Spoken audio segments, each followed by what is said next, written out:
এই দেখুন বন্ধুরা, আজ পুকুর থেকে কতগুলো কই মাছ ধরা হয়েছে। একেবারে জ্যান্ত কই মাছগুলো। এই কই মাছেরই আজ আমি একটা রেসিপি করব। আপনাদের আমি জ্যান্ত কই মাছটা প্রথমত দেখিয়ে দিলাম। একেবারে জ্যান্ত কই মাছ পুকুর থেকে ধরে নিয়ে এসে রাখা হয়েছে। মাছগুলো আমি কাটবো, তারপর রান্না করব।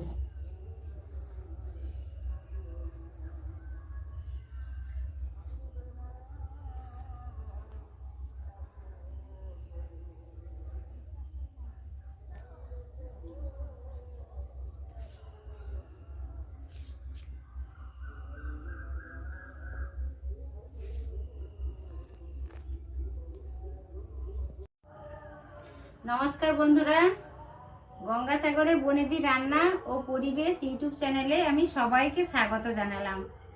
গরম তো প্রচুর পড়েছে বন্ধুরা, সকলে সাবধানে থাকবেন এবং ভালো থাকার চেষ্টা করবেন।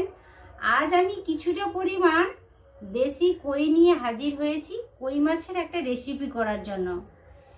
প্রথমত বলে দিচ্ছি, ভিডিওটা স্কিপ না করে পুরো ভিডিওটা দেখার অনুরোধ থাকলো। আর আমার চ্যানেলকে অবশ্য সাবস্ক্রাইব করবেন নিত্য নতুন ভিডিও পাওয়ার জন্য। আমার বাড়ি হচ্ছে গ্রামে। তো কই মাছেরই আজ আমি একটা রেসিপি করব। এখন আমি প্রথমত কই মাছে লবণ হলুদ মাখিয়ে নেব। কই মাছের আমি আজকে তেল কই করব। তো কই মাছ তো খেতে সবাই খুবই পছন্দ করে এবং রান্নাও করতে সবাই ভালোবাসে। বিভিন্ন পদ রান্না হয় কই মাছের। আজ আমি তেল কই করব। এটা দেশি কই মাছ। তো আপনারা দেখতে থাকুন আমি কিভাবে রেসিপিটা কমপ্লিট করি। 5 মিনিট আগে আমি লবণ হলুদ মাখিয়ে নিয়েছি ভালো করে। 5 মিনিট পরে আমি রান্না করব। আর এই তেল কই করার জন্য আমি 3টা বড় সাইজের পেঁয়াজ গ্রেট করে নিয়েছি। আর একটা বড় টমেটো ছোট ছোট করে কেটে নিয়েছি। 4-5টা কাঁচা লঙ্কা চিড়ে নিয়েছি। আর 1.5 চামচ মতো আমি আদা বাটা নিয়েছি। এর পরের স্টেপ হচ্ছে আমি মশলার একটা পেস্ট বানিয়ে নেব। গুঁড়ো মশলার একটা পেস্ট বানিয়ে নেব। আধা চামচ আমি একটা মাটির বাটিতে আমি কিছুটা পরিমাণ জল নিয়েছি। আধা চামচ আমি হলুদ গুঁড়ো দিয়ে দিলাম।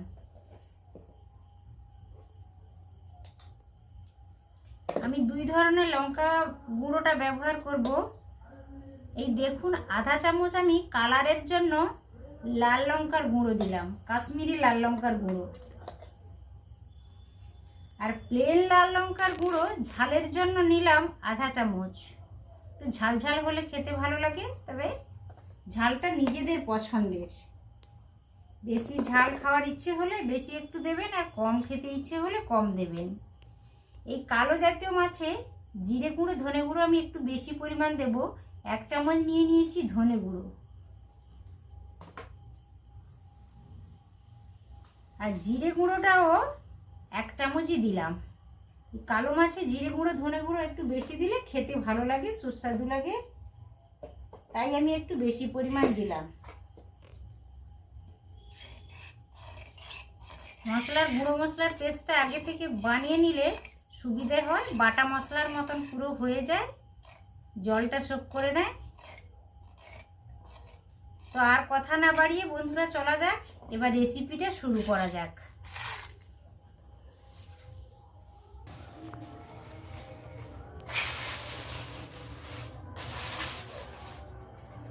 এই দেখুন, উনানে আমি একটা কড়াই বসিয়েছি। কড়াইটা গরমও হয়ে গেছে। আমি এবার মাছগুলোকে ভেজে নেওয়ার জন্য 3 টেবিল চামচ তেল দিয়ে দিলাম।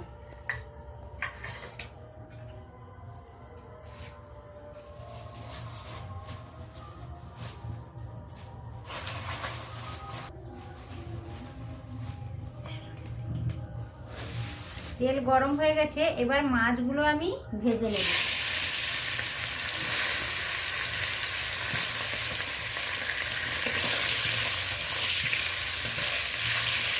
তেলে মাছগুলো ভালো করে একটু নেড়ে নিলাম।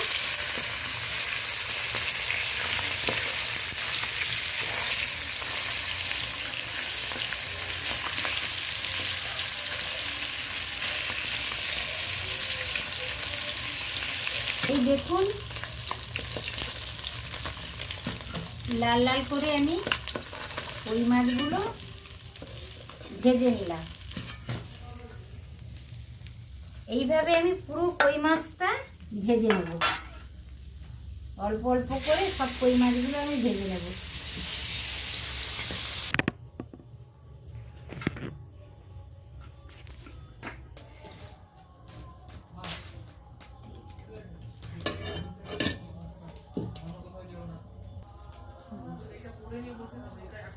মাছ ভাজা হয়ে গেছে। মাছ ভাজা করে অল্প কড়াইতে তেল ছিল, আর আমি 2 টেবিল চামচ তেল দিয়ে দিলাম। এই দেখুন মাছগুলো হালকা ব্রাউন কালার করে সব মাছগুলো আমি ভেজে নিয়েছি। এবার তরকারিটা করে নেব। ফোড়নের জন্য আমি ছোট চামচের 1 চামচ কালো জিরে দিলাম।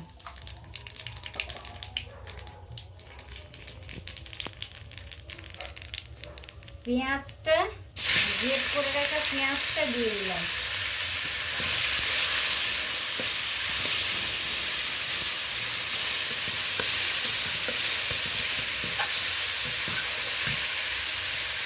কেটে রাখা কাঁচা লঙ্কা আর টমেটোটা দিয়ে দিলাম।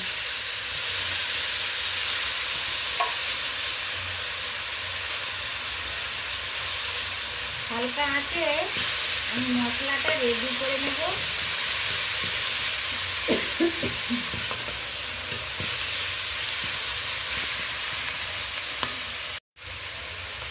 অল্প আমি হলুদ দিয়ে দিলাম।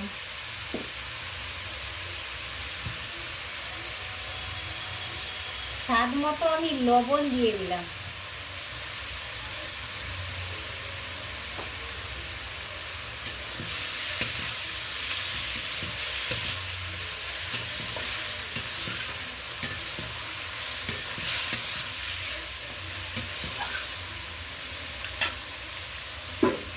এখন আমি 2 মিনিটের জন্য একটা ঢাকনা চাপিয়ে দিলাম।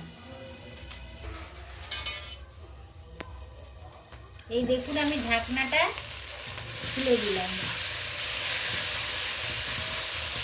টমেটোটা একেবারে গলে গেছে। টমেটোটা গলে যাওয়ার জন্যই আমি ঢাকনাটা চাপিয়েছিলাম। যেহেতু গরম পড়ে গেছে, বেশি তেল মশলা খাওয়া ভালো নয়, ওই জন্য আমি আর তেল দিলাম না, ঢাকনা চাপিয়ে দিয়েছিলাম যাতে সহজে পেঁয়াজটাও নরম হয়ে যায় আর টমেটোটাও গলে যায়।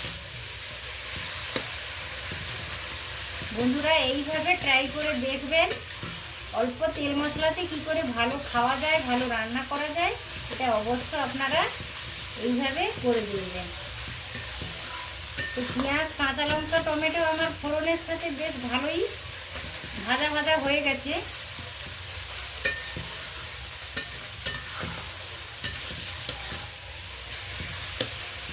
এবার আমি একটা গুঁড়ো মশলা পেস্ট বানিয়ে রেখেছি, আদাটা দিয়ে দেবো। আদা বাটাটা দিয়ে দেবো।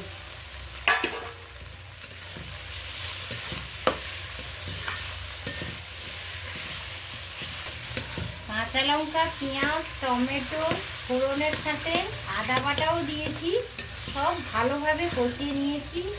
বেশ ভাজা ভাজা সুন্দর গন্ধ আসছে, কাঁচা গন্ধ সবে চলে গেছে। এবার আমি গুঁড়ো মশলার একটা পেস্ট বানিয়ে রেখেছি, সেটা অ্যাড করে দেবো।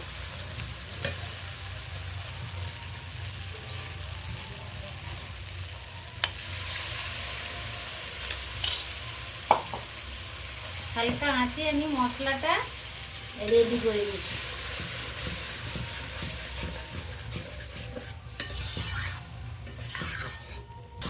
এই দেখুন মশলাটা ভালোভাবে কষানো হয়ে গেছে। মশলা থেকে হালকা তেলও রিলিজ করতে শুরু করেছে।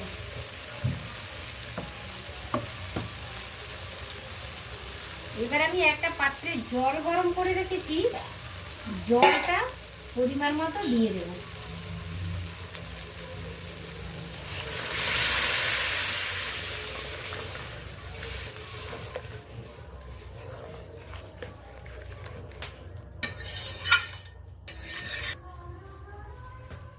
এই দেখুন তরকারিটা ভালোভাবে ফুটে গেছে, টকবক করে একেবারে ফুটছে। আমি এবার এতে মাছগুলো ছেড়ে দেব। কই মাছগুলো ভেজে রেখেছিলাম, কই মাছগুলো দিয়ে দিলাম।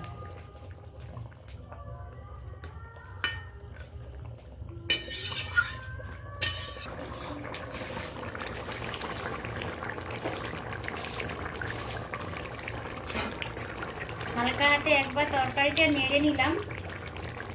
তরকারিটা প্রায় কমপ্লিট হয়ে এসেছে, আর অল্প টাইম পরে আমি নামিয়ে নেব।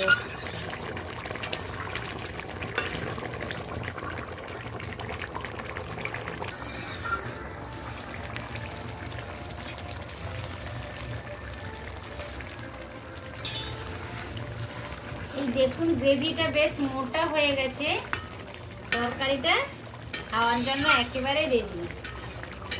এখন আমি একটা পাত্রে ঢেলে নেব।